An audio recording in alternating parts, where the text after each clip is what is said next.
సోదరులు, భక్తి సింగరేఖ పరిచర్య నుండి అనుదిన ధ్యానములు. అలసిన వానికి ఊరడించు మాటలు.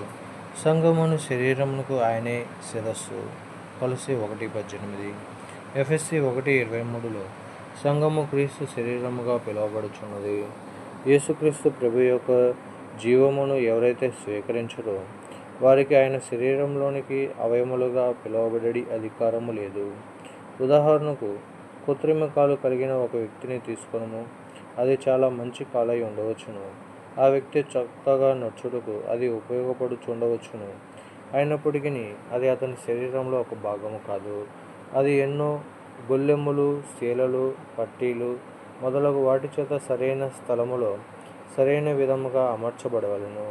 లేనియెడల అది ఎక్కడో ఊడి పడిపోవును. నీ చెయ్యి నీ శరీరమునకు ఏ విధంగా అమర్చబడి ఉన్నది?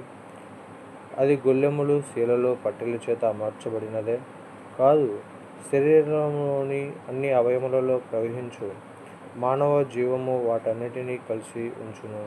అదేవిధముగా ఎవరైతే తిరిగి జన్మించురో, ఎవరిలోనైతే యేసుక్రీస్తు ప్రభు యొక్క జీవము పోయబడి ఉన్నదో వారు సంఘమును క్రీస్తు శరీరంలో సభ్యులై ఉన్నారు.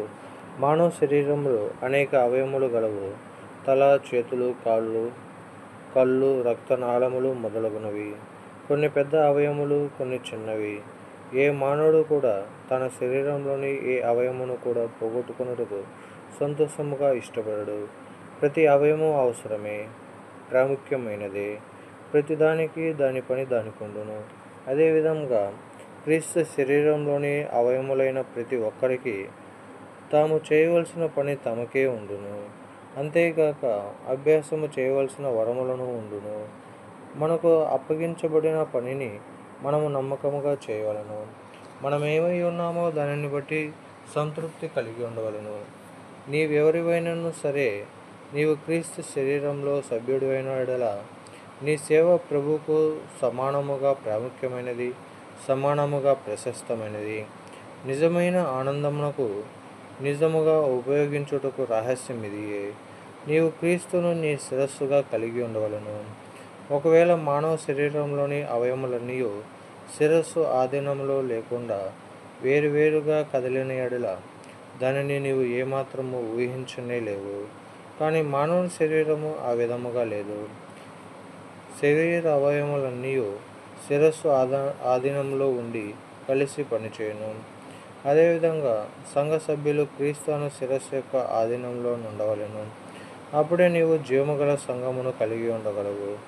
దేవుని సంఘములో దేవుని పరిపూర్ణతను చూడవలెనని వ్యక్తిగతముగా ప్రతి అవసరము సంఘమంతయు ఏకముగా క్రీస్తును తమ శిరస్సుగా గుర్తించవలెను. దీనిని చేయుటలో తప్పిపోవటం వలననే అనేక సమాజములలో జీవము ఉండుటలేదు. ప్రజలు దేవుడు లేని వారి చేత నడిపించబడుచున్నారు. నాయకులు తమ స్వచిత్తముచే నడిపింపబడుచున్నారు. అందుచేతనే గుంపులు, విరోధములు, కలహములు వారిలో కనబడుచున్నవి.